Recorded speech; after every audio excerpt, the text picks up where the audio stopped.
bonsoir à tous et bienvenue pour cette nouvelle conférence sur Rayonnance TV en compagnie de Marie-Odile Senso. Bonsoir Marie-Odile. Bonsoir Amélie, bonsoir à tous les amis qui sont là. Justement, on va les saluer avant de commencer. Donc, bonsoir Geneviève, bonsoir Stylac Sandra, bonsoir Laurence Le Gall, Chantal Iris, Minouche, Afida, Marina de Castro, Jean-Pierre André, il y a des nouveaux ce soir, Yannick, Christinine, Véronique Marie et toutes les personnes qui nous regarderont évidemment en replay. Donc voilà, merci Marie-Odile de revenir pour cette nouvelle conférence sur Rayonnance TV. Donc c'est ton deuxième passage avec nous. Donc voilà, le titre de la conférence de ce soir, les émotions, un accès à l'abondance divine. Donc voilà, pour rappel, Marie-Odile, tu es Canal, fondatrice du site internet unitéjessuis.com et tu as une chaîne YouTube à ton nom. Absolument. Donc voilà, ce soir, Marie-Odile, tu nous proposes un atelier exceptionnel et une grande première sur Rayonnance TV puisque ça sera un atelier qui fonctionnera sous forme de don. Voilà, c'est quelque chose qui avait son importance pour toi. Oui, parce que moi, je peux expliquer peut-être. Depuis 2009, tout à fait. Voilà. Depuis 2009, ma part spirituelle, on va dire, ce que j'appelle je suis, m'a demandé de ne pas demander de contrepartie financière pour toutes les activités spirituelles que je mets en œuvre. Alors, ça ne veut pas dire que je travaille gratuitement, ça c'est aussi important. C'est-à-dire qu'il y a une contrepartie, mais elle est une contrepartie énergétique, on va dire. C'est-à-dire il y a une implication qui est demandée aux personnes qui font des choses avec moi et qui est la vraie contrepartie subtile, spirituelle et au niveau financier, je demande quand même quand je me déplace une participation ou même un remboursement de mes frais de déplacement, des frais que j'ai pour la logistique. Il faut pas que ça me coûte de l'argent, mais il faut pas que j'en gagne. On va dire ça comme ça. Donc c'est un peu le contrat que j'ai avec moi-même, avec la part spirituelle. Et donc quand tu m'as proposé effectivement de faire un atelier, j'ai dit oui, mais moi je ne veux pas percevoir d'argent. Mais par contre, je comprends que Rayonnance TV ait envie de pratiquer un tarif, etc. Et donc tu as eu l'idée de proposer du don et je trouve que c'est super, je suis contente. Oui, moi aussi, ça va être une grande première et ça va être vraiment très intéressant de voir comment ça fonctionne justement. Parce que c'est vrai, Rayonnance TV, en effet, n'a encore jamais proposé de don, mais voilà, les conférences sont gratuites, on a quand même un contenu gratuit voilà, qui est disponible, on donne beaucoup de nous. C'est vrai que la seule façon dont on se rémunère, c'est sur les ateliers. Voilà. Donc, et je comprends très bien. Et je comprends très bien. C'est un projet que je respecte. Et moi, si j'ai demandé, enfin, si je travaille, si j'œuvre sans contrepartie financière, c'est pas du tout par mépris de l'argent, pas du tout. Parce que au contraire, j'ai dû apprendre à aimer l'argent pour pouvoir vivre avec lui. Et puis ensuite, une fois que j'ai bien aimé l'argent, ah ben voilà, il a été question de m'en détacher, pas de m'en séparer, parce que j'ai besoin. Mais actuellement, je perçois une pension de retraite royale de 880 €, mais qui me suffit pour vivre. Et donc, j'ai pas besoin de plus. Et en fait, moi, si j'avais besoin, je demanderais plus. Et ça se peut d'ailleurs qu'un jour j'ai des besoins, parce que là, bon, je vais pas vous raconter toute ma vie, mais je peux avoir plus de besoins que je n'en ai aujourd'hui. Mais dans ce cas-là, je demanderais une contrepartie plus importante. Mais ça me paraît important, pour l'instant, d'être au clair avec ça et de respecter ce que je suis m'invite à faire. Voilà, c'est ça qui est important pour moi. C'est tout à ton honneur, justement, Marie-Odile. Donc, pour et parler je veux bien aider, je veux bien que ma contribution permette à Rayonnance TV, par exemple, de vivre mieux. Moi, je trouve ça tout à fait logique. C'est vraiment, je suis totalement d'accord avec ça. En plus, ça tombe pile poil au moment où on a plein de nouveaux projets justement à mettre en place. Donc, voilà, génial. C'était une belle synchronicité. C'était pas fait comme ça à la base, mais c'est vrai que du coup, il y a plein d'autres idées qui nous sont venues et il y aura bientôt du nouveau sur Rayonnance TV. Voilà, continuez à nous suivre. Tu nous mets en appétit là, Amélie. Et oui, c'est ça, un petit teasing aussi, j'en profite. Donc voilà, on parlera plus en profondeur de ton atelier un petit peu plus tard au cours de la soirée. Mais là, pour le moment, ce qui nous intéresse, c'est donc le sujet de cette conférence, les émotions, un accès à l'abondance divine. Donc, Marie-Odile, tu vas nous transmettre un enseignement fondamental que tu as reçu du monde spirituel en 2007. Est-ce que tu peux nous en dire un petit peu plus à ce sujet ? Oui, les émotions, c'est quelque chose qui souvent nous empoisonne la vie. On ne sait pas trop ce que c'est.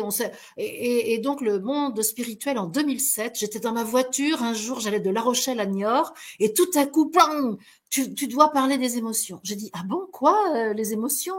Et là, bon, il a fallu que je me mette derrière mon écran d'ordinateur. Et puis là, tout est arrivé, en fait. Bien sûr, j'ai cherché un petit peu ce qui s'était dit sur les émotions à droite, à gauche, chez les psychologues, etc. Il se trouve que j'avais quelques connaissances en psychologie, mais pas du tout, c'est pas du tout dans les livres que j'ai appris ça. Et j'ai dû même dire, je dois dire que j'ai appris à compléter l'enseignement que j'ai reçu au fur et à mesure que j'ai donné des conférences. Par exemple, j'ai toujours dit, il y a 4 émotions. Alors, il y a des écoles qui disent qu'il y en a plus, mais pour ce qui me concerne, moi, on m'a proposé de faire quelque chose d'extrêmement simple, qui soit facile à retenir et qui soit utilisable dans la vie quotidienne. Et j'espère bien ce soir proposer aux gens qui sont là des outils pratico-pratiques pour leur vie quotidienne. Et donc, j'avais dit, on m'avait dit, il y a 4 émotions, donc je peux les citer tout de suite, la peur, la colère, la tristesse, et la 4e, on me disait la joie.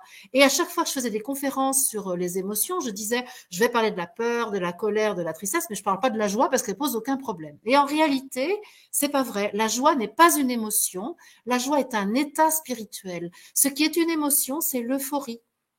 Et l'euphorie est vraiment une émotion au sens où je vais en donner la définition tout à l'heure. Et donc, ça veut dire, tu vois, que au début, quand j'ai commencé à faire des conférences sur le sujet, eh ben, j'étais pas exhaustive puisque je zappais une des 4 grandes émotions et il m'a fallu plusieurs conférences et peut-être même plusieurs années avant de recevoir la totalité de l'enseignement. Et ça, peut-être je peux en profiter pour dire que l'enseignement reçu en canalisation, il est étroitement lié à l'état de conscience de la personne qui reçoit. C'est-à-dire qu'il est probable que moi, j'étais pas en mesure d'intégrer la nature de l'euphorie, la problématique de l'euphorie dans ma vie, si bien que je pouvais pas transmettre là-dessus. Et peut-être que la conscience de l'humanité n'était pas non plus prête à recevoir. Je veux bien croire que moi j'étais en restriction, mais peut-être le milieu dans lequel j'intervenais l'était aussi. Si bien que c'est intéressant de se souvenir que l'enseignement spirituel que nous recevons, il n'est jamais figé et arrêté. Il est sans cesse en évolution. Je peux donner un autre exemple. Depuis 2007, je disais un mantra qui disait « Je suis ce que je suis présence divine, je suis amour, je suis lumière, je suis énergie et je nage dans le mouvement de la vie ». Et hier soir, ça était très clair qu'il fallait changer la première phrase et ne plus dire « je suis ce que je suis », mais « je suis ».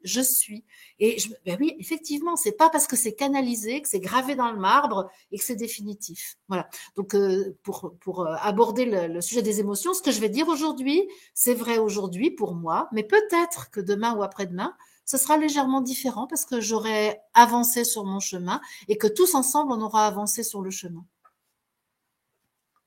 Tout à fait.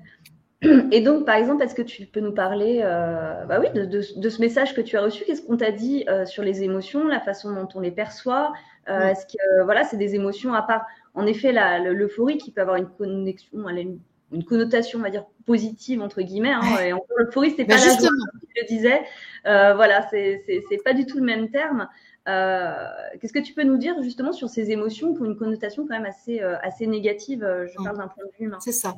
Alors bon, justement, tu as bien raison d'employer le mot négatif parce que c'est celui que je veux pas employer moi. Donc je vais te le laisser, je vais te le laisser employer toi. Comme ça m'arrange. D'un point de vue humain. Hein, oui. Mais donc moi, je vais plutôt parler d'émotions insatisfaisantes ou difficiles à vivre.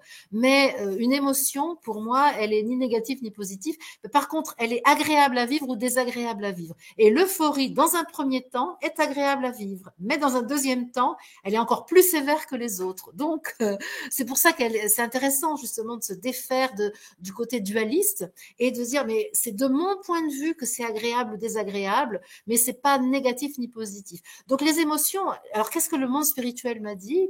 Tu dois t'occuper des émotions parce que c'est la cuisson alchimique de l'âme. Et c'est par les émotions que l'être humain a l'occasion d'élever sa conscience au cours de son incarnation. Et ça, alors là, ça ressemble plus du tout à ces aspects psychologiques, justement, où on parle d'émotions négatives, où on invite à contrôler l'émotion, parce que quand on arrive tout petit, eh ben, on dit une petite fille qui pleure, elle est pas belle, un garçon qui se met en colère, eh ben, c'est pas joli, etc., etc. Donc, on nous apprend dans le formatage humain, dès le début de notre existence, à ne pas exprimer nos émotions. Et donc, Donc, déjà, dans un premier temps, on va définir ce qu'est une émotion et on va faire la différence entre l'émotion elle-même et sa manifestation, ce qui n'est pas tout à fait la même chose. Donc, émotion, on va faire un peu de latin si tu veux, Amélie. Ah oui, Le c'est latin, compliqué c'est... pour moi. Qu'est-ce que tu dis? 4e B, je crois. Alors, tu vas voir, c'est pas compliqué. On va pas faire les déclinaisons de Rosa Rosa, ni les Rosaès. conjugués. Voilà, Ouais. c'est ça. Mais ex movere, ça veut dire le mouvement à l'extérieur, qui vient de l'extérieur. Movere, le mouvement, et ça, c'est ce qui a donné les émotions. Ça veut dire que les émotions, c'est un mouvement d'énergie dans le corps qui est provoqué par un événement extérieur à nous-mêmes. Hein. Et c'est ça une émotion. Il y a un événement qui provoque un mouvement intérieur physique, et évidemment avec des perceptions psychiques. Mais quand même, ce qui caractérise l'émotion, c'est le mouvement physique, c'est-à-dire qu'on va noter dans une émotion, à chaque fois, une accélération du rythme cardiaque et une accélération de la respiration. Parfois, on va avoir une sécheresse dans la bouche, mais ça veut dire que c'est très physique. Ça veut dire qu'il y a un événement extérieur. On va expliquer lesquels. Un événement extérieur qui va provoquer une décharge hormonale dans le corps de nature à provoquer des sensations qui vont avoir des effets agréables ou désagréables. Ça, c'est la définition première de l'émotion qui donc est vécue au niveau physique. C'est pour ça que l'émotion, elle est quand même à regarder dans son incorporation. Et il y a des personnes qui, par exemple, ne vont pas pouvoir détecter la nature de l'émotion, mais vont avoir simplement, tu vois, ce battement de cœur qui s'accélère ou la respiration qui devient haletante, par exemple. Eh bien, on peut dire là, ils ont une émotion, même s'ils ne se rendent pas compte qu'ils ont peur, qu'ils sont tristes ou qu'ils sont en colère ou qu'ils sont euphoriques, le corps va le dire. Et donc, c'est très important parce que c'est la signature donc de l'émotion, c'est ce mouvement d'énergie provoqué par un événement extérieur et qui vient, comment dire, qui suscite une décharge hormonale, et donc c'est le cerveau, alors les neurosciences le savent aujourd'hui, hein, c'est le cerveau limbique ou le cerveau reptilien qui va être sollicité là à ce moment-là. Donc, les émotions vont venir nous chercher dans ce qu'on a de plus instinctif aussi. Hein. C'est-à-dire que souvent, la réaction à l'émotion, elle provoque un instinct de survie. Donc ça, c'est la première des choses. Ensuite, il y a la nature psychique de l'émotion. Alors là, je les ai nommées tout à l'heure, c'est-à-dire la peur, la colère, la tristesse et l'euphorie. Donc, ça, c'est le vécu intérieur psychique de l'émotion. Alors, bien entendu, il y a beaucoup plus d'émotions que les 4 que je viens de citer, mais ces 4-là sont en quelque sorte les chefs de file des émotions. Et après, il y a des déclinaisons de ça. Pas des déclinaisons latines, hein, mais la déclinaison, donc on peut dire la manière dont ces émotions vont se manifester, se nuancer, se combiner les unes avec les autres, etc. Mais au bout du bout, on va toujours retrouver ces 4-là. Et pourquoi je dis que la joie n'est pas une émotion? C'est parce que je peux connaître l'état de joie sans qu'aucun événement ne survienne dans ma vie. Et c'est ça la différence entre un état et une émotion. Tu vois, je peux être, par exemple, si je me mets là dans l'instant présent, je connais la joie. Parce que je suis remplie de je suis. Je suis remplie de moi-même. Et ça me suffit pour être en béatitude, pour être en plénitude, donc en état de joie. Alors que l'euphorie, il faut qu'il y ait quelque chose pour que l'euphorie se manifeste en moi. Et ce quelque chose, ben on va le voir, c'est la satisfaction d'une envie. C'est lorsque je satisfais une envie que naît l'euphorie. Donc ça, je vais voir maintenant, si tu le veux bien, qu'est-ce qui déclenche les émotions? C'est quoi ce qui déclenche les émotions? Donc, il y a 4 émotions, donc 4 éléments déclencheurs de l'émotion. Hein. Donc, j'ai parlé la première chose, j'ai parlé de l'euphorie. L'euphorie, donc ça s'est déclenché par la satisfaction d'une envie que nous avions, pas d'un besoin, hein, d'une envie. Par exemple, j'avais envie d'une glace au chocolat, je la mange, ça peut tout à fait me rendre euphorique. J'avais envie d'un petit verre d'alcool, ça c'est assez typique, parce que le verre d'alcool, là, il y a un lien direct entre la substance ingérée et l'état d'euphorie. Mais par exemple, le shopping, ça peut provoquer aussi de l'euphorie. Donc tu vois, toutes ces choses qui sont de l'ordre de la satisfaction d'une envie, ça peut nous mettre un peu guilleret. Et donc j'en profite pour dire, avec l'événement qui provoque l'euphorie, qui est quand même quelque chose donc de cet état corporel, état psychique. Après, il y a la manifestation de l'émotion. Et donc, dans l'euphorie, la manifestation de l'émotion, c'est une espèce d'exaltation, tu sais. On est un peu foliquet, on est un peu tout feu, tout flamme, on est démonstratif parfois dans l'euphorie. Donc ça, c'est l'émotion d'euphorie. On va maintenant parler de la tristesse. C'est en polarité. Hein. La polarité avec l'euphorie, c'est la tristesse.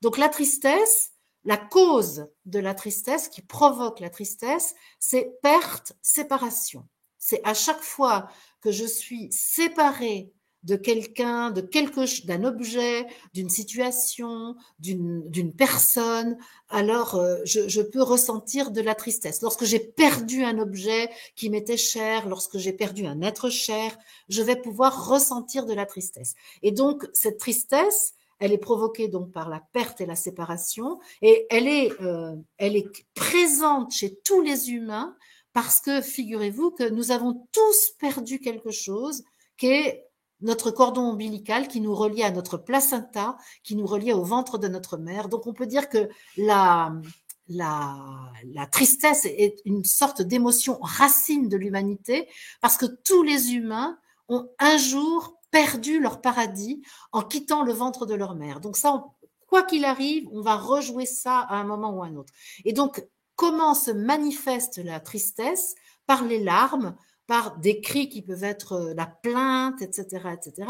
Donc là, il y a une chose, l'émotion, donc je peux être triste, et la manifestation de l'émotion qui peut être les pleurs, les cris, etc., etc. Et donc moi, je fais bien une différence entre l'émotion et la manifestation. Une autre émotion, donc j'ai fait l'euphorie, j'ai fait la peur. Maintenant, je vais vous parler. Je n'ai pas fait la peur, j'ai fait la tristesse. Justement, je vais parler de la peur. Mon lapsus m'indique comment faire. Donc la peur. La peur, ce qui provoque la peur, c'est la perception d'un danger autour de moi, à côté de moi. Un danger réel ou un danger pensé. C'est là où il peut y avoir intervention de la pensée. Si je me mets à penser, par exemple, à la maladie, je peux être prise de peur. Mais l'événement extérieur à ce moment-là, c'est ma pensée qui le constitue. Donc c'est important quand même de savoir que je peux moi-même être génératrice de ma peur. Et c'est la même chose pour les autres émotions d'ailleurs. Je peux, avec ma pensée, être l'événement qui va provoquer l'émotion. Donc la peur, perception d'un danger réel ou fantasmé, et la manifestation de la peur, ça va être soit la fuite, soit l'agressivité, soit la sidération. C'est-à-dire là, on est immobilisé et on peut plus bouger. On est pétrifié par la peur. On a beaucoup connu ça depuis 2 ans, cette sidération causée par la peur, notamment de la maladie. Donc, mais on peut voir aussi la fuite. Donc, on sait que face au danger, c'est ces 3 comportements qui sont manifestés. Et la peur est vraiment très très courante. C'est aussi une maladie, une émotion, mais qui peut provoquer de la maladie assez importante. Donc, euphorie, tristesse, peur, il me reste la sainte colère, la colère. Donc la colère, c'est une émotion qui est provoquée par la sensation d'une impuissance. C'est-à-dire, la colère, elle est générée par le phénomène d'une situation insatisfaisante que j'ai la sensation de ne pas pouvoir changer. C'est une sensation où je ne me sens pas respectée, par exemple. Mais c'est surtout une situation insatisfaisante que je ne peux pas changer, que je suis impuissante à changer. Donc on peut dire que la colère, elle est liée à la sensation de l'impuissance et on peut dire c'est une énergie qui se met en place pour retrouver une puissance que je n'ai pas la sensation de posséder. C'est un réflexe de survie en fait qui va me donner de la force alors que j'ai la sensation d'être totalement impuissante face à quelque chose. Et là, la manifestation de cette émotion, eh bien, c'est l'agressivité.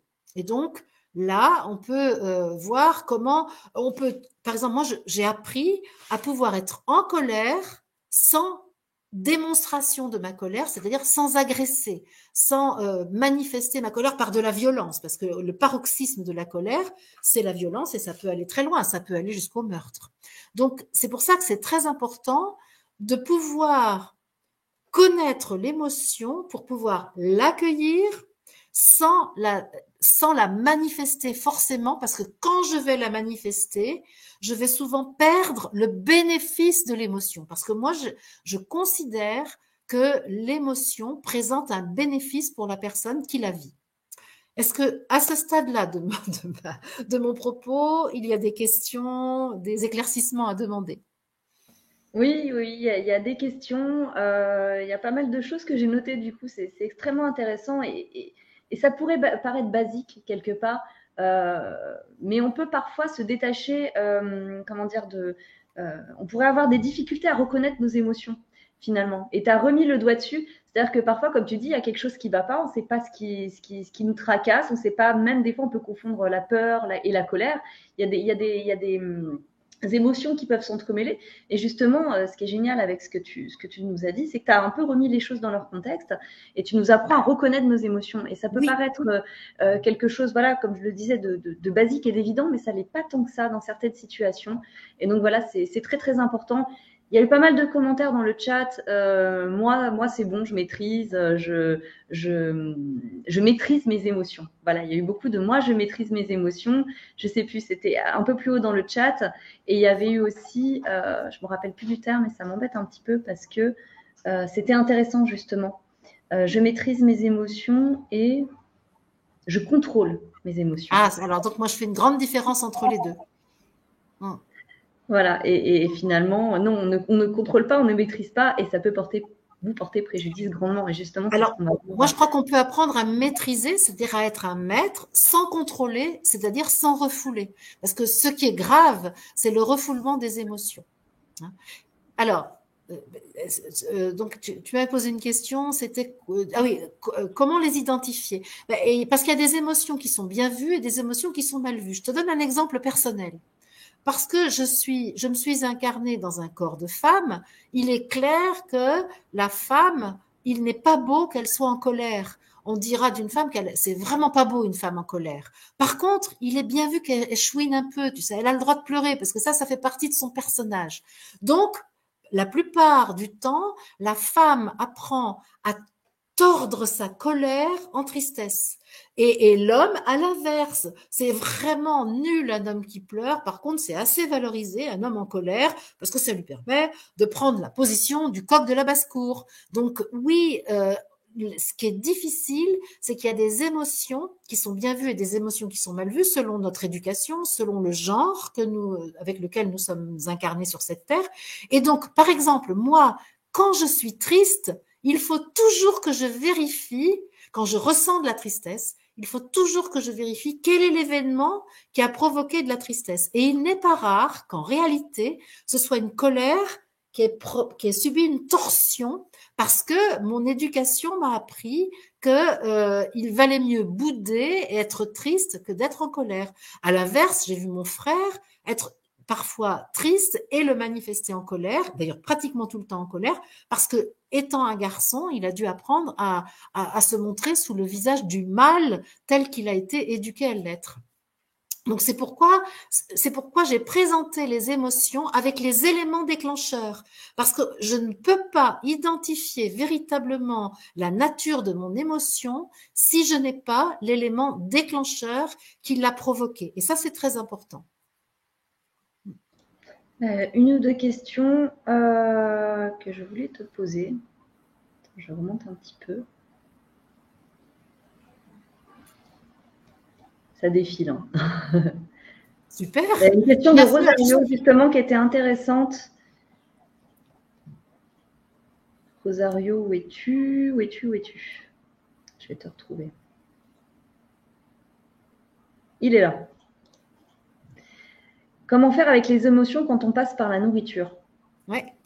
Alors ça, c'est effectivement un des moyens que nous avons d'étouffer l'émotion, c'est de mettre en place un comportement d'étouffement et donc de fuite, d'esquive de l'émotion. Un moyen de m'anesthésier, c'est-à-dire de ne pas sentir, parce que comme on l'a dit tout à l'heure, si les émotions ne sont pas négatives ni positives, elles sont parfois insatisfaisantes parce qu'elles provoquent un mal-être à l'intérieur de nous, un mal-être qui peut être grave parce que ça peut aller jusqu'à la dépression, jusqu'à des actes quand même assez durs. Et donc, bien évidemment, là, je suis en train de préparer une émission sur l'alimentation, donc j'inviterai Rosario à venir l'écouter un jour, et peut-être on la fera ici ensemble. Hein. Mais donc, qu'est-ce qui se passe? C'est que quand j'ai envie de manger, je dois me poser la question, s'agit-il de la faim, c'est-à-dire d'un besoin d'énergie pour mon corps, ou s'agit-il d'un réflexe qui va viser à étouffer une émotion que je n'ai pas envie de sentir et que je vais anesthésier avec l'absorption de nourriture. Bien évidemment que j'ai le droit de manger pour des raisons émotionnelles, mais je vais venir maintenant donc à la chose quand même la plus importante concernant les émotions, c'est quoi, c'est pourquoi viennent les émotions? Il y a les éléments déclencheurs, mais qu'est-ce qu'elles nous apportent? Qu'est-ce qu'elles nous montrent, les émotions? Derrière chaque émotion, il y a un besoin. Et donc, je vais expliquer les besoins. Mais donc, le besoin qui se traduit par l'envie de manger, eh ben ça, il est probable que ce soit une émotion de peur ou une émotion de tristesse. Chez moi, par exemple, l'envie de manger, ça va être de la tristesse. Quand des amis viennent de partir, je suis là, alors que je suis très contente qu'ils partent, c'est pas un problème. Mais il y a une espèce de dépression, un vide énergétique qui se fait, qui m'emmène tout droit vers le frigo, dis donc. C'est absolument incroyable.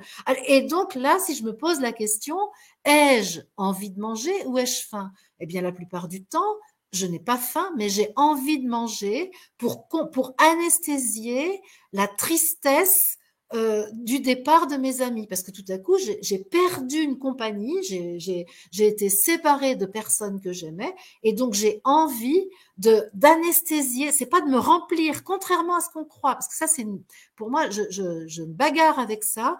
On ne mange pas pour se remplir. On mange, en l'occurrence là, pour ne pas sentir l'émotion désagréable qui s'est emparée de nous. Parce que moi, je peux tout à fait manger aussi si j'ai peur, par exemple, ou si je suis en colère. Parce que c'est un système, la nourriture va venir compenser l'insatisfaction, le malaise, le mal-être provoqué par l'émotion.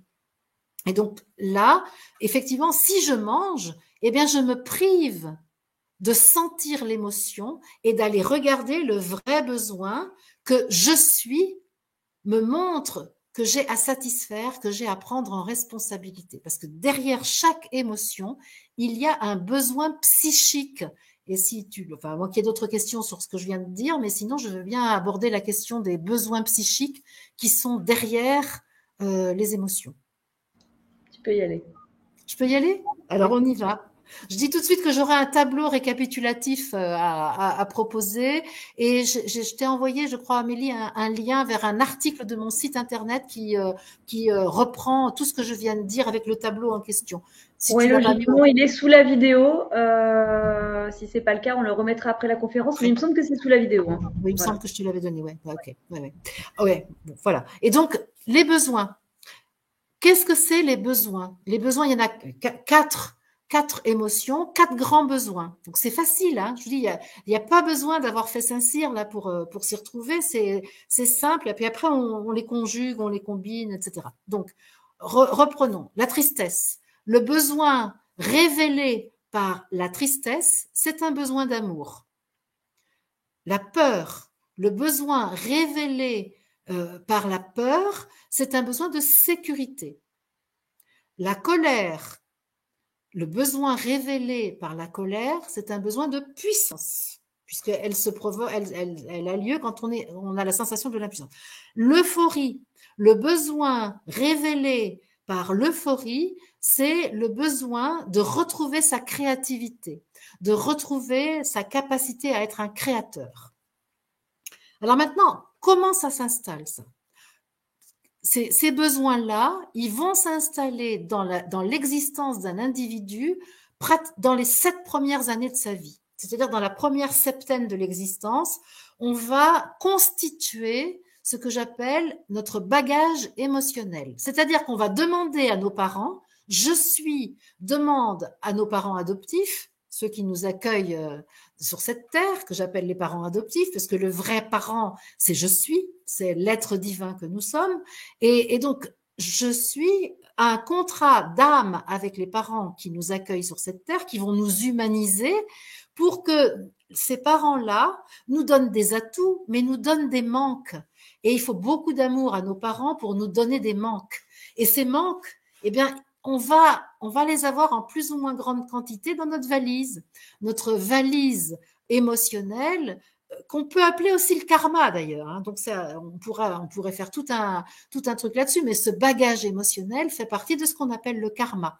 Et pourquoi est-ce qu'on a besoin de ces manques? C'est parce que c'est une opportunité que nous allons avoir d'aller chercher auprès de notre moi divin la satisfaction de nos besoins profonds. C'est-à-dire que nos parents ont la grâce de nous donner des besoins, de nous offrir des besoins insatisfaits, des manques, et ensuite, dans une première partie de notre vie, on va s'évertuer à chercher auprès des humains qui nous entourent à satisfaire nos besoins. Je vais chercher à me sécuriser en me mettant dans les bras d'un amoureux. Auprès de mes parents, bien sûr, mais je vais chercher à me sécuriser auprès de mes amis. Je vais chercher de l'amour auprès de toute la première personne qui passe. Je vais chercher de la puissance en ayant de l'argent, en ayant du pouvoir sur le monde, en ayant un certain nombre de comportements. On voit bien, par exemple, regardons un peu les hommes politiques, etc., comment ils cherchent à compenser leur sensation d'impuissance par les fonctions qu'ils occupent. Bon, ça, c'est ça. Et puis, le besoin de créativité, eh ben, on va souvent l'utiliser. Alors, on peut l'utiliser de façon assez satisfaisante avec la pratique artistique, mais aussi, on va souvent,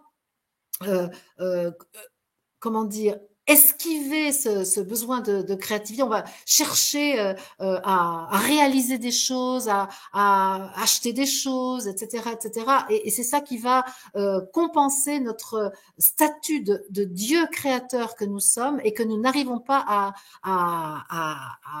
comment dire, à atteindre véritablement.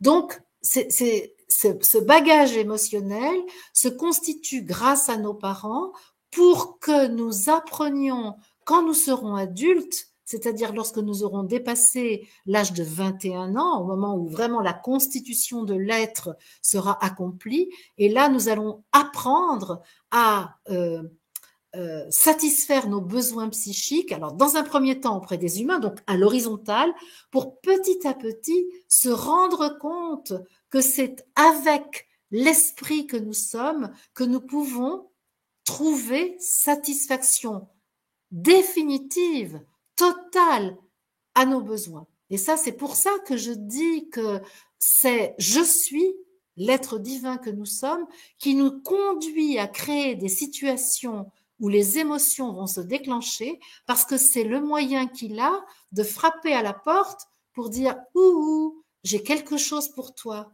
j'ai de la puissance pour toi, tu en veux ?» Ah ben alors donc tu vas expérimenter l'impuissance pour avoir besoin de chercher la puissance auprès de moi. Tu sais, j'ai de l'amour pour toi. Tu en veux? Ah ben je vais te faire expérimenter la tristesse pour que tu viennes chercher auprès de moi l'amour que je suis. Je suis sécurité. Est-ce que tu as besoin de sécurité? Je vais te faire expérimenter la peur. Et là, depuis 2 ans, on a largement connu ça parce que auprès de moi, tu vas trouver ta sécurité et pas une sécurité conditionnelle et temporaire, mais une sécurité définitive et permanente parce que c'est accessible à chaque instant. Donc c'est en ce sens-là que les émotions sont une voie d'accès à notre divinité puisque c'est ce que je suis crée avec nous pour nous donner le festin qu'il a préparé pour que nous venions manger à sa table au cours de cette existence. Et tout est question de point de vue, en fait, finalement. Et c'est mieux d'avoir celui-ci quand on a justement des périodes compliquées à traverser. Et c'est ce qu'on se disait avant cette conférence, justement, Marie-Odile, c'est que c'est une période un peu complexe pour tout le monde en ce moment, plus encore qu'il y a quelques temps. Comme tu disais, il y a 2 ans, en effet, il y a la pandémie qui a commencé et ça a été, en effet, le sentiment de peur qui nous a tous envahis, voilà, plus ou moins, on va dire, mais ça a vraiment déclenché ça chez beaucoup de personnes. Et maintenant, on a l'impression qu'on revient, c'est ce qu'on se disait tout à l'heure, vers une période où finalement on nous remet face à des dossiers, comme tu disais, qu'on pensait avoir classés et qu'on nous remet sur la table. Voilà. Oui. Ben, c'est exactement ça, c'est-à-dire que ce bagage émotionnel qui s'est constitué dans la petite enfance, eh bien, on va passer notre vie à l'ouvrir. Tu vois, c'est comme si on voyage sur cette terre et on ouvre sans arrêt notre valise. Et chaque situation que nous vivons est susceptible de déclencher une émotion. C'est pas une émotion, en fait, nouvelle. Et là, comme tu le dis, Amélie, ces dernières semaines, depuis, et notamment autour de Pâques, là, ça s'est vraiment accéléré. Chacun de nous est invité à faire plus d'unité avec je suis. Ça veut dire, pour ça, eh ben, on va aller chercher les fonds de tiroir. Tu sais, tous les dossiers qui étaient bien classés dans le fond du tiroir, qu'on a ouvert 100 fois. Par exemple, je peux dire, moi, je suis en train de travailler le dossier d'avoir confiance en moi. Ces derniers temps, j'ai été confrontée à des personnes qui ont provoqué un doute sur ma valeur, sur ce que je suis, tout simplement. Et j'ai été remise en question. Et bien évidemment, parce que nul autre que moi ne va reconnaître ma valeur. Je suis ma propre référence et donc bien évidemment, eh bien, j'ai pu être triste, être en colère, j'ai pu connaître du doute, qui est autre chose, qui n'est pas une émotion le doute, hein, c'est autre chose. On pourra en parler de ça une autre fois, mais donc mais c'est quand même assez affligeant de se retrouver encore une fois à traiter les mêmes dossiers que ceux qu'on a déjà travaillé depuis des années et des années. Et mais c'est bien, je trouve que c'est intéressant parce que c'est un positionnement supplémentaire. Il faut qu'il n'y ait aucune trace de notre souffrance sur cette terre pour aller plus loin sur le chemin de l'unification. Et donc c'est normal que j'ouvre tous mes dossiers un à un et que je les transmute pour que le plomb devienne de l'or, pour que la peur devienne de la confiance, pour que la tristesse devienne de l'amour, pour que la colère devienne de la puissance divine, pour que de l'euphorie devienne de la créativité, que nous soyons les créateurs de notre vie. Et c'est exactement ce qui est en train de se passer actuellement, de façon très mais palpable pour chacun de nous. C'est net, hein. Juste jeter un coup d'œil dans votre entourage, c'est assez incroyable. Quand on interroge les personnes autour de nous, ils ont tous ce même discours, mais punaise, c'était un truc, je pensais que je l'avais réglé il y a 5 ans, je pensais que c'était fini, je pensais que j'avais dépassé ça. Et non, ça me retombe sur le coin de la figure et ça peut nous mettre dans un certain inconfort et même un doute. Voilà, donc c'est important, tes mots là-dessus sont extrêmement importants. Comme dit Marielle 34, avec tout cela, nous sommes vraiment des héros sur cette terre. C'est tout Coucou Marielle, je la connais Marielle, tu sais. Elle est déjà venue à des rencontres que j'organise, elle est tous les soirs sur le chat. Ouais, mais c'est vrai que nous sommes des héros.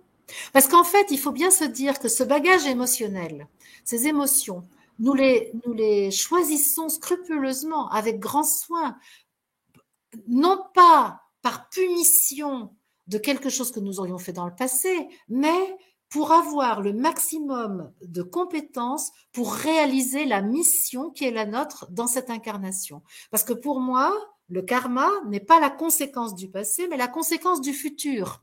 C'est-à-dire que c'est quelque chose qui se constitue pour que nous puissions accomplir notre mission.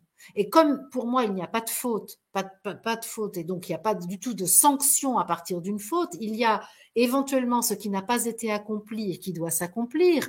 Et donc, oui, nous avons un karma, donc un bagage avec lequel nous voyageons. Et tu crois quand même pas, Amélie, qu'on va se priver de ce bagage si savamment constitué parce qu'on aurait ouvert une fois un tiroir et qu'on aurait regardé une émotion qui est dedans. Pas du tout.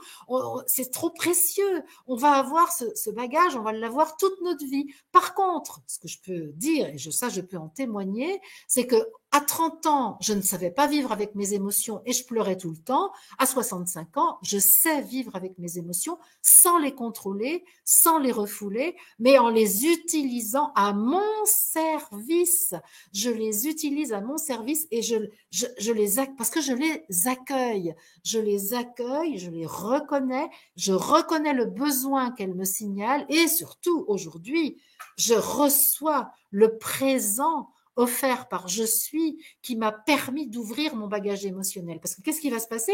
Ce bagage, donc je le constitue quand je suis petite et ensuite dans ma vie quotidienne, je vais mettre en place des situations qui vont être dans la structure semblables à ces situations qui ont occasionné du manque psychique lorsque j'étais petite, mais c'est mis en scène d'une façon différente, mais c'est grosso modo toujours le même système qui se remet en place parce que c'est ça qui va me permettre de contacter le besoin profond que j'ai à traiter, à gérer dans cette existence parce que ce besoin est ma voie d'accès à l'abondance, je suis à l'abondance divine qui veut s'offrir à moi.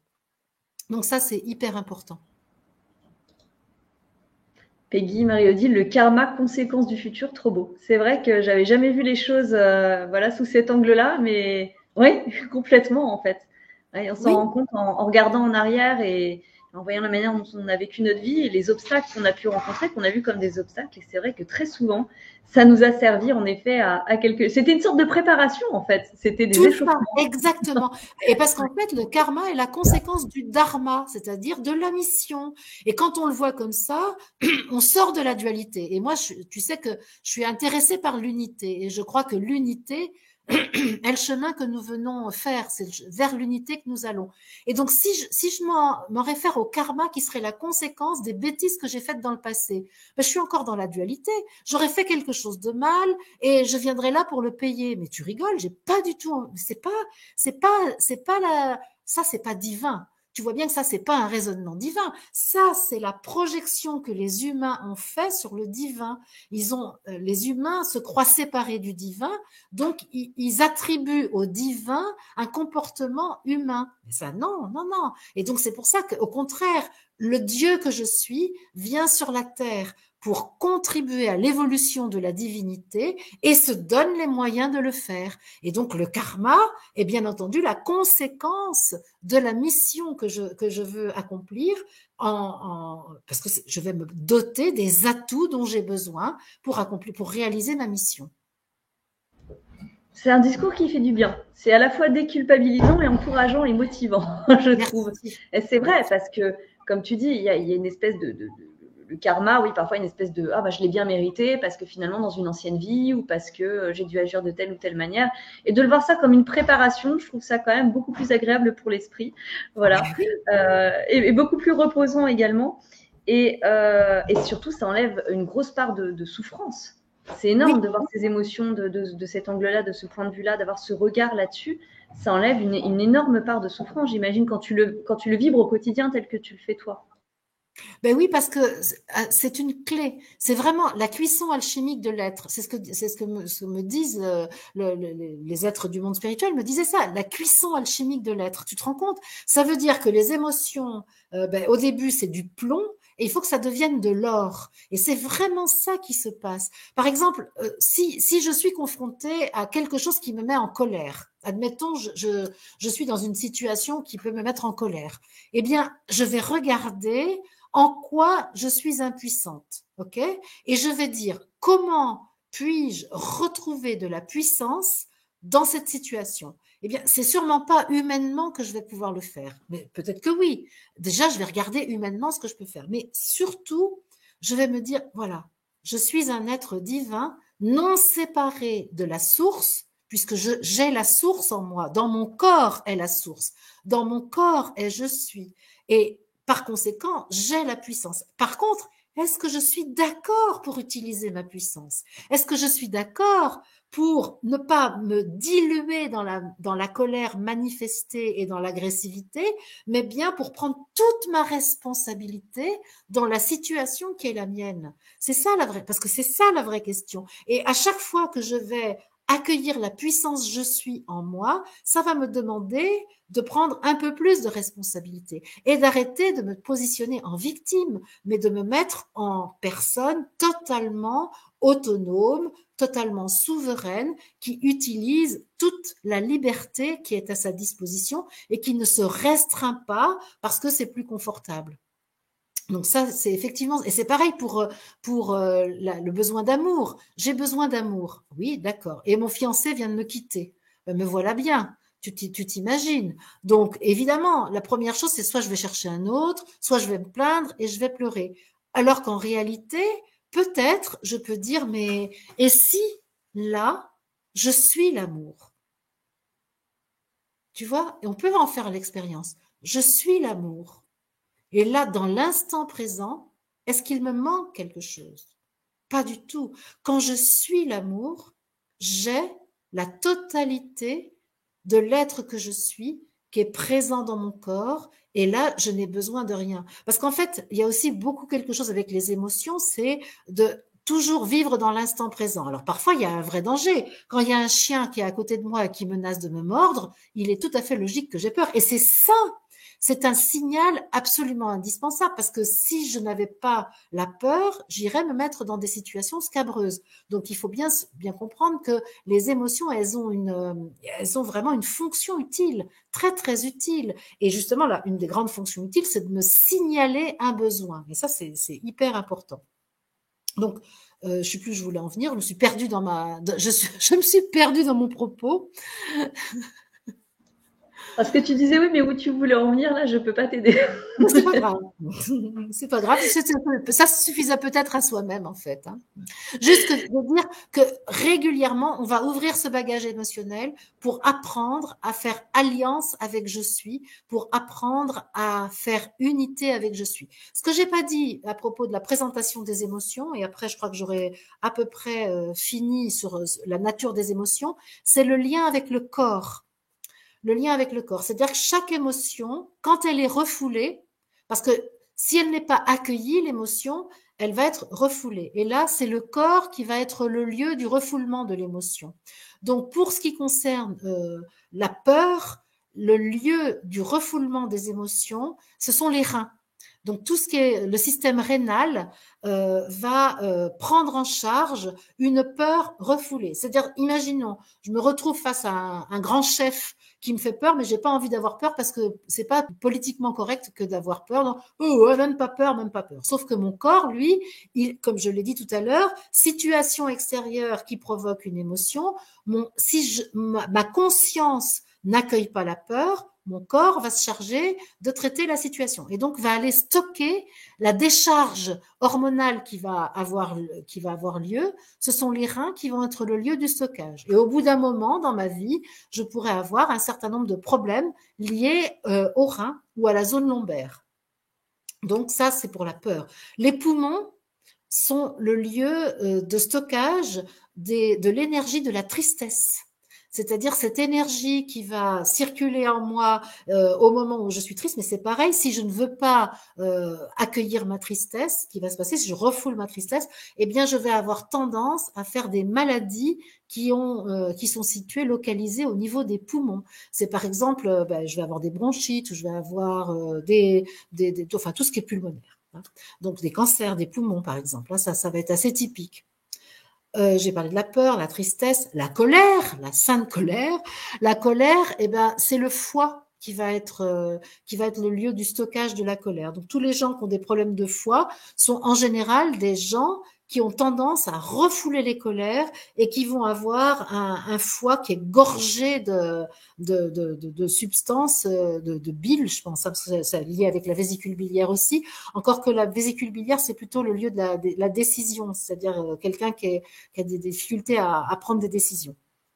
Donc, le foie, c'est là. Et puis, tout ce qui est euphorie, ben, ça va être plutôt le système digestif et notamment l'estomac qui va être impacté par l'euphorie. Mais l'euphorie, en général, on cherche à l'avoir, elle. On n'essaye pas de la refouler. Donc, c'est un peu plus sournois, mais souvent, c'est quelque chose qui est quand même lié à la digestion. Donc, c'est pourquoi le fait de refouler nos émotions provoque des maladies. Et ça, c'est quand même très, très important. C'est hyper important. Si je veux être en bonne santé, j'ai tout intérêt à être consciente de toutes les émotions qui surgissent dans mon corps au fur et à mesure des situations que je vis. Et donc ça, c'est voilà ce que je voulais dire tout à l'heure, je pense. C'est comment faire lorsque des émotions surgissent. Parce que la première tentation, c'est peut-être de la refouler. Si j'ai appris à refouler mes émotions, donc là, comme je viens de le dire, c'est le corps qui s'en charge. Si je ne veux pas être consciente de mes émotions, alors je vais aller les stocker dans le corps physique, comme je l'ai expliqué, mais je vais aussi les stocker dans le corps astral et dans le corps astral de la Terre, c'est-à-dire de l'humanité tout entière. Quand je suis en colère et que je ne veux pas en être consciente, mon foie va se charger, mais en plus de ça, mon corps astral va faire une espèce de nuage, un nuage de colère, qui va être sur la même fréquence que le nuage collectif de la colère de tous les humains. Parce que toutes les émotions non conscientisées forment des nuages dans le corps astral de la Terre et de l'humanité. Et ces nuages vont ensuite chercher à se manifester sur la Terre. C'est-à-dire qu'à chaque fois qu'un égrégore de colère se constitue sur la Terre, il va chercher à se manifester, notamment par des guerres, notamment par de la violence qui se joue au niveau planétaire, puisque ça se. Mais nous sommes co-créateurs de cet égrégore. À chaque fois que nous avons nié une émotion, que nous n'avons pas voulu être conscients d'une émotion, nous avons alimenté un égrégore collectif de peur, de colère, de tristesse. Donc voilà. Et donc, qu'est-ce qui se passe lorsqu'une émotion survient, lorsque je constate que mon cœur commence à battre un peu plus fort, que mon rythme cardiaque, mon souffle s'accélère? Eh bien, qu'est-ce qui va se passer à ce moment-là? Là, c'est là où ma conscience doit se mobiliser. Tac! Et avant de manifester l'émotion par les gestes que j'ai exprimés tout à l'heure, à savoir la violence, par exemple, ou l'agressivité pour la colère, les pleurs pour la tristesse, et la sidération, la fuite ou l'attaque pour ce qui concerne la peur. Avant ça, je dois prendre conscience de l'émotion qui me traverse. C'est très court, c'est 1 seconde. Et cette seconde, elle est essentielle dans la vie d'un humain. La seconde où tout à coup je suis en contact avec mon corps, je prends conscience qu'il se passe quelque chose, accélération du rythme cardiaque, accélération de la respiration, hop, signal, émotion. Tout de suite, quelle est l'émotion qui me traverse? Tac. Et là, si je fais ça, je ne vais pas alimenter l'égrégore dans le plan astral. Je ne vais pas alimenter le stockage de l'énergie dans mon corps et les maladies qui vont être derrière. Et je ne vais pas non plus manifester de façon exagérée mon émotion, mais je vais la maîtriser, pas la contrôler. Je vais en être le maître, c'est-à-dire que je vais identifier le besoin qu'elle me révèle et aller chercher auprès de je suis de quoi satisfaire ce besoin. Et c'est de cette manière-là que je peux bénéficier de mes émotions, non pas en les contrôlant pour qu'elles n'existent pas, mais en étant le maître éclairé par je suis, qui peut de cette manière satisfaire des besoins profonds qui sont là depuis l'enfance et qui demandent que je les prenne en charge. Voilà. Là, j'ai fait. Je vais peut-être maintenant, puisque je l'ai prévu. Alors. Tu voulais passer au PDF? Oui, c'est Alors, ça. attends, c'est moi qui vais l'ajouter à la diffusion, du coup. Alors, attends, D'accord. juste un instant. Hop. Voilà. Voilà, super. Attends, là, du coup, je vais me mettre en retrait parce que sinon, ça va, tu vois, gâcher une partie de ton PDF. D'accord. Oui, mais tu peux m'enlever aussi, hein, c'est pas un problème. Je vais commenter légèrement le tableau. Ce tableau récapitule tout ce que je viens de dire, hein, en fait, hein. Ça nous donne la Je nature ne de pourrais l'émotion. pas te supprimer en fait, sinon ta voix se coupe. Donc, Ah, voilà.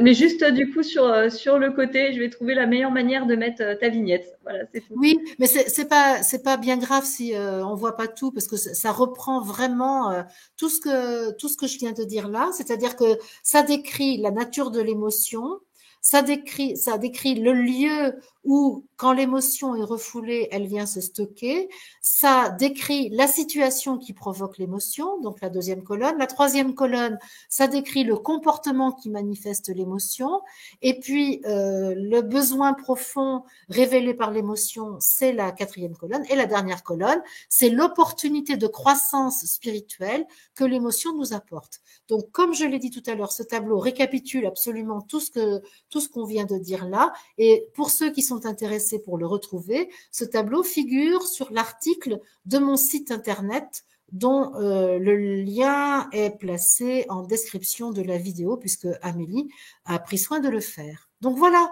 dans l'euphorie, ce que j'ai pas dit tout à l'heure, c'est besoin de créativité, faire preuve de créativité, mais c'est aussi besoin de sentir l'énergie circuler dans son corps. Et donc, le besoin spirituel, c'est accueillir la créativité, le statut de créateur en nous-mêmes. Ben voilà, je me retrouve toute seule maintenant. Super, Je suis Amélie. là, je suis là. C'est bon. C'est Donc bon, voilà, j'ai pu commenter merci le tableau. pour ce tableau récapitulatif très bien fait. J'aurais peut-être une question à te poser justement, parce que là, on a parlé de nos émotions à nous, comment les reconnaître, comment voilà, mettre le doigt sur ce qui ne va pas, comment finalement apprendre à peut-être aussi bien les reconnaître pour les transcender. Mais quand tu te retrouves face à quelqu'un, par exemple, qui est très énervé, très en colère, que c'est voilà, ton patron, un membre de ta famille, que ça te... comment te dire, que ça t'atteint vraiment émotionnellement, comment tu fais justement pour projeter ça à l'extérieur en fait de toi, avoir cette Alors, analyse mais à l'extérieur. si je suis confrontée à quelqu'un qui est en colère, donc ça dépend quelle est ma position. Est-ce que je dois l'accompagner, par exemple, parce que si par exemple je suis thérapeute et que quelqu'un est en colère, je vais pas me comporter de la même manière que si je suis salarié face à un patron qui est en colère. Mais la première des choses à faire, c'est de renvoyer à la personne que je perçois sa colère, parce qu'il n'y a rien de pire pour quelqu'un qui est en colère que de ne pas être accueilli dans sa colère, parce que en fait pour lui la colère c'est une manière d'être puissant. Donc la première chose que je dirais à la personne, oh mais là j'ai l'impression que tu es en colère. C'est-à-dire, et la personne en général va nier.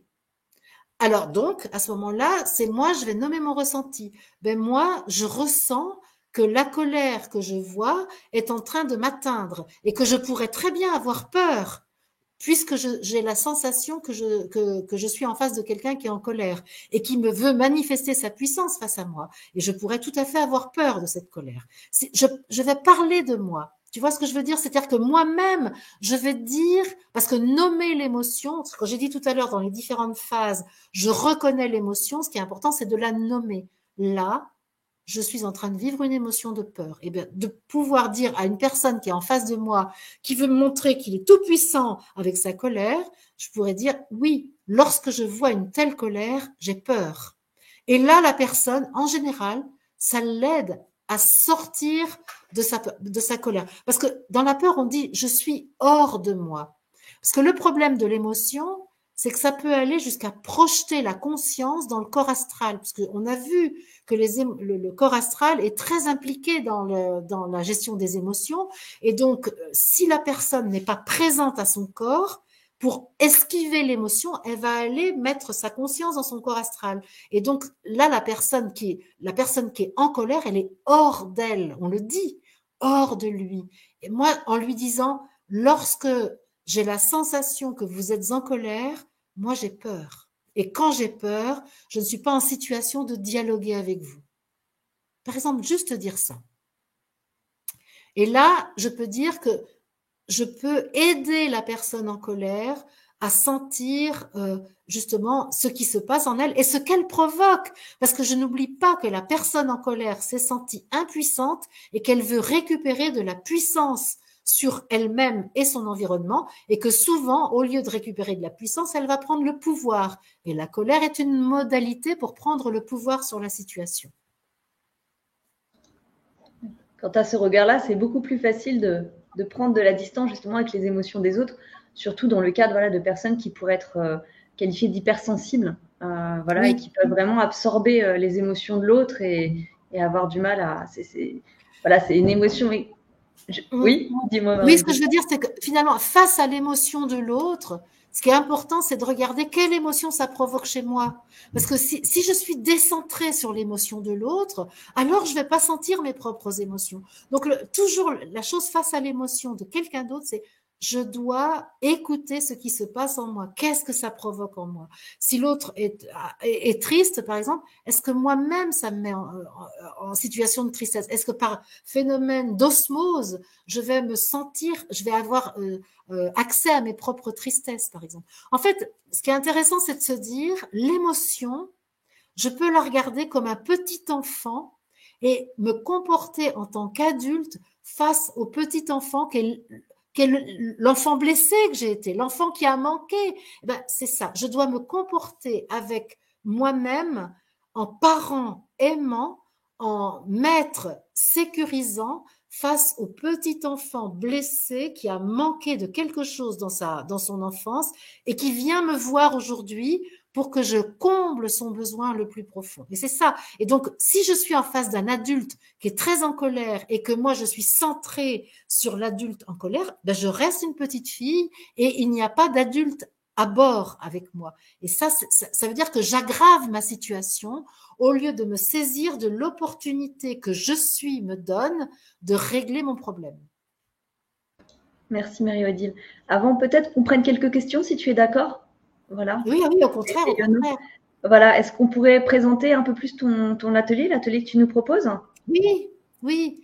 Donc, je vais lire ce que j'ai écrit pour pas me. Voilà, ce que je propose, donc c'est le samedi 7 mai, hein, c'est ce qu'on a défini comme date, C'est ça. et je l'ai intitulé Unifier je et je suis pour transfigurer, ressusciter et ascensionner. Est-ce que tu vois un petit peu?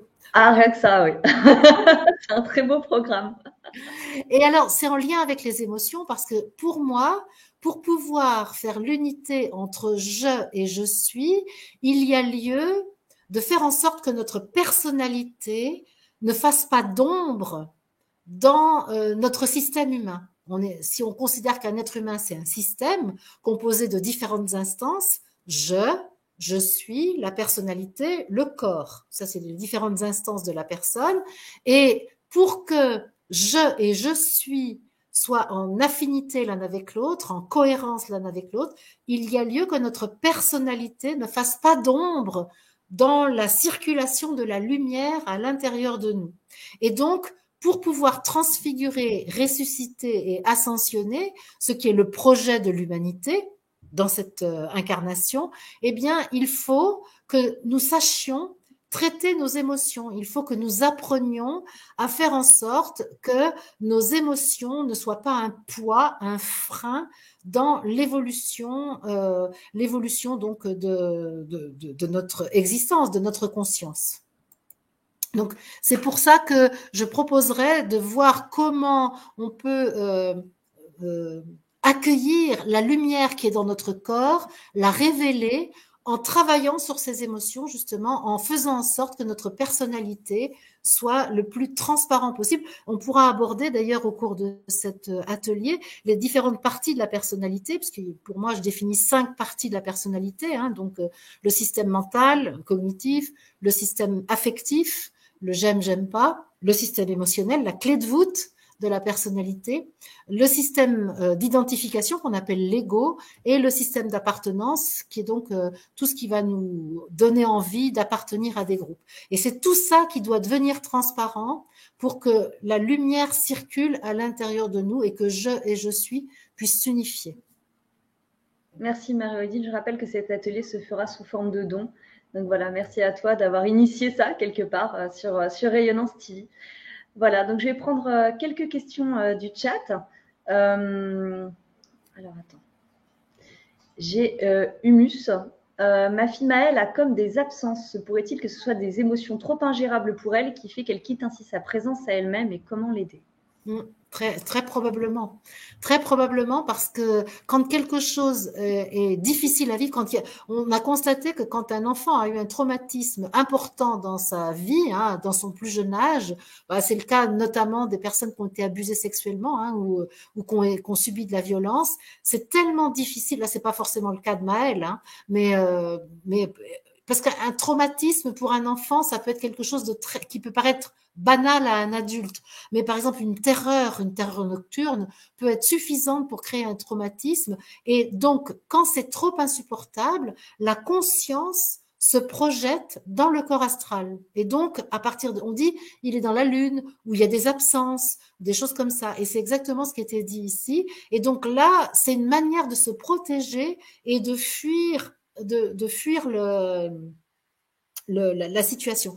Alors, comment l'aider? Eh ben ça, c'est une bonne question parce que pour moi, revenir au corps physique est la clé. Et avec les émotions, moi, quand j'ai été en situation d'aider des personnes, lorsque je faisais de l'accompagnement de personnes en développement spirituel, eh bien, ce que je fais la plupart du temps quand il y a une émotion très forte, je demande à la personne d'identifier à quel endroit elle ressent l'émotion dans le corps.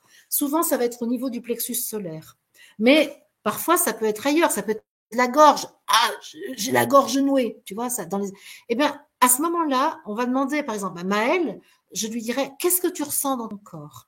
Dis-moi, à quel endroit de ton corps avec quel endroit de ton corps tu as un contact? Est-ce que tu peux me dire, est-ce que tu peux toucher ta main là et me dire ce que tu ressens dans ta main? Et une personne qui est en proie à l'émotion, elle ne va pas savoir parler de son émotion parfois, mais à partir du moment où elle localise à quel endroit l'énergie est en train de se bloquer dans le corps, avant d'aller se stocker dans les organes que j'ai cités tout à l'heure, on va pouvoir aider l'émotion à circuler. C'est souvent beaucoup plus facile d'aider la personne corporellement que psychiquement quand il y a un gros paquet d'émotions. Merci Marie-Odile. Fanny. Merci à toutes les deux, c'est passionnant. Vous aviez exprimé votre difficulté à faire et défaire vos valises. Même chose pour moi, l'émotion se cache derrière cela. Merci. Je vois que Fanny, elle m'écoute. On a des fans ce soir, c'est sûr. Ouais, et merci Fanny. Oui, alors oui, je peux tout à fait expliquer de quoi il s'agit. C'est l'insécurité, donc c'est une peur. Hein. C'est une peur liée au changement de lieu. C'est-à-dire, la valise, c'est quoi? Quand je pars en déplacement, il faut faire une valise. Eh ben, il faut faire des choix. Et donc, en fait, c'est ma peur de manquer. Et donc, qui m'insécurise, la peur de manquer. Par exemple, à cette saison, il y a des jours où il va faire chaud, des jours où il va faire froid, donc il faut mettre dans la valise des pulls, il faut mettre des t-shirts, il faut mettre des chaussettes, il faut mettre et donc j'ai toujours peur de manquer. Et donc moi j'avais remarqué que faire ma valise, j'étais nomade pendant 5 ans, tu t'imagines, même pas de maison pendant 5 ans, j'étais toujours dans mes valises.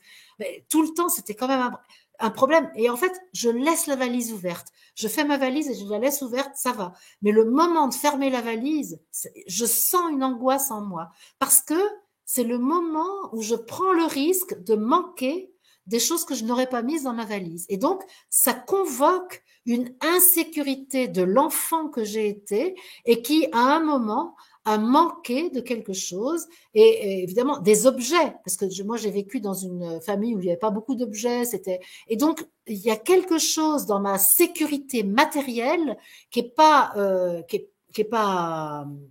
assuré, et donc ça provoque l'insécurité psychique, c'est-à-dire qu'à un moment, je vais aussi avoir peur de manquer comment dire, d'énergie pour faire face à une situation inconnue. Quand je suis en déplacement, je vais arriver dans un lieu que je ne connais pas, avec des gens que je ne connais pas. Donc ça, c'est gérer de l'inconnu est forcément source d'insécurité pour moi. Et donc, ça se traduit autour de faire la valise. Donc, bien entendu, qu'est-ce qui se passe quand je constate ça aujourd'hui? Oui, je me sens en insécurité parce que demain je pars et que là, j'ai fait ma valise et que je risque de manquer de quelque chose. Et au fond de moi, je ne manquerai de rien. Et si je manque de quelque chose, il y a toujours un magasin dans lequel je peux acheter une paire de chaussettes si j'en ai pas mis. Mais c'est au-delà de l'insécurité matérielle, c'est l'insécurité psychique qui se révèle.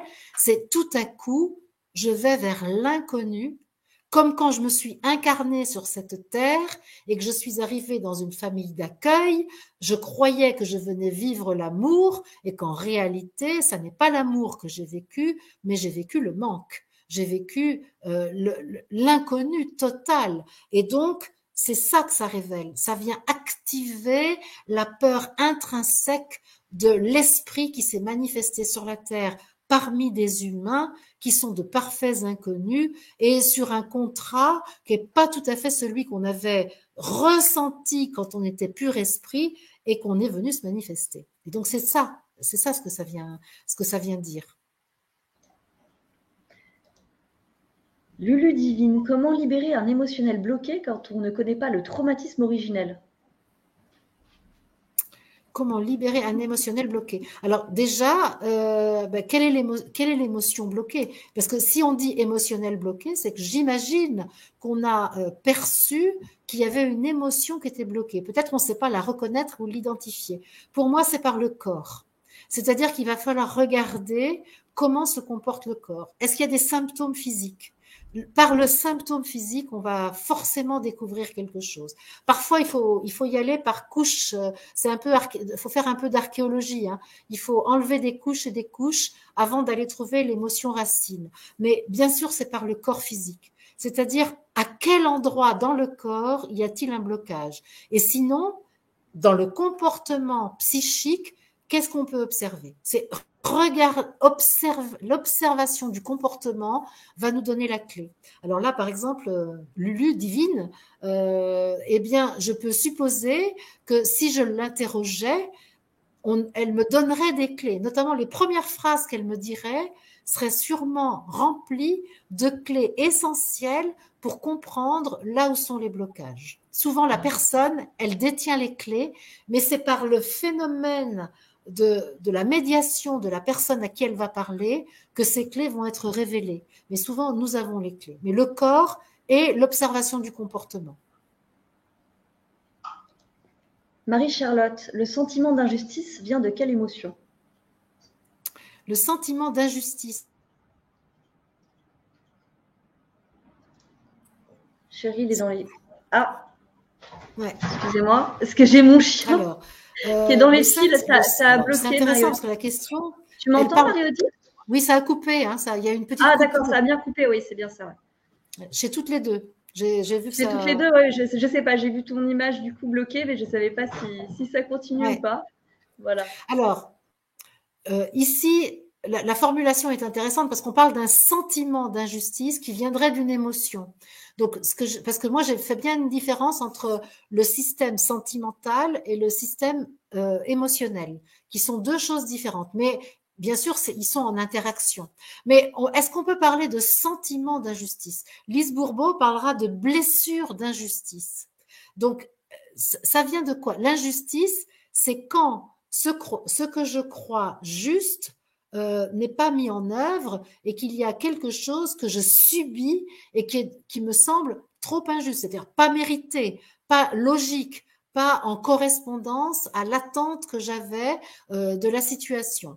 Et donc, ça veut dire que je suis mise en situation d'infériorité. La plupart du temps, dans l'injustice, quelqu'un a pris le pouvoir sur moi et je suis donc pas respectée, je suis donc impuissante. Donc tout de suite, qu'est-ce qu'on va reconnaître? De la colère, puisque l'injustice, c'est de l'impuissance, la sensation de l'injustice. Moi, je dirais pas le sentiment, mais la sensation de l'injustice va m'emmener sur la piste de la colère. Et une colère probablement pas vécue et qui serait... Parce que tant que j'ai pas mis en évidence la colère et que je le vis, par exemple, par de la tristesse, eh bien, je vais pas aller chercher auprès de je suis la bonne fourniture pour mes besoins profonds. Et donc, je vais retarder et tant que j'ai pas satisfait mon besoin, je vais recréer une situation qui va me faire vivre l'émotion que j'ai esquivée. Et donc, moi, si j'étais confrontée à des situations d'injustice, très, très vite, j'irai voir du côté de mes colères que j'ai pas voulu voir et j'essaierai de faire en sorte de les voir. Encore une ou deux questions, peut-être, Marie-Odile. En tout cas, merci de répondre à nos rayonnants. Marina, dans ce changement de dimension, est-ce qu'on aura plus d'émotions? Est-ce que le corps astral n'existera plus? Excellente question, Marina. Alors, changement de dimension, oui, plus de dualité et donc plus de besoin. Parce que le besoin est dans la condition humaine. Il ne peut pas y avoir de besoin dès que je suis en unité, puisque je suis est la source. Je suis est la source. Et lorsque je suis la source, eh bien, je n'ai pas de besoin parce que je suis le tout. Je suis la plénitude. Et ma personnalité est sortie de la légende humaine et donc est sortie de la croyance selon laquelle je manquerais de quelque chose parce que j'aurais été coupée de la source. Parce que c'est une légende, la coupure avec la source. Donc, quand j'ai effacé ma légende humaine, alors évidemment, je n'ai plus de manque, donc je n'ai plus d'émotion.